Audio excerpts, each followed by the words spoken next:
இன்றைக்கு ராசிபுரம் பேருந்து நிலையம், புதிய பேருந்து நிலையம், இங்க இருக்கிற பேருந்து நிலையம் அருமையா இருக்குது.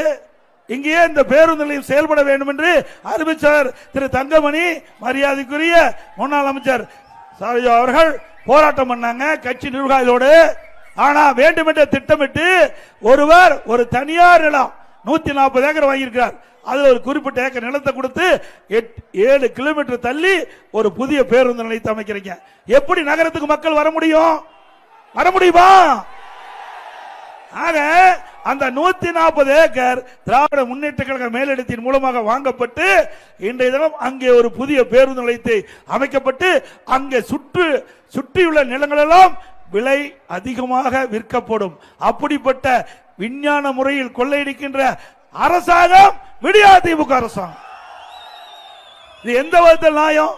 மக்களுக்கு எது பயனுள்ளதோ அந்த திட்டத்தை நிறைவேற்ற வேண்டும். ஆனால் வேண்டுமென்றே திட்டமிட்டு இந்த நகர மக்கள், வெளியில இருக்கின்ற மக்கள் 7 கிலோமீட்டர் சென்று அங்கே பேருந்தில் ஏற வேண்டிய சூழ்நிலை இன்றைக்கு இந்த அரசு ஏற்படுத்துகின்ற என்பதை நேரத்தில் நான் குறிப்பிட விரும்புகின்றேன்.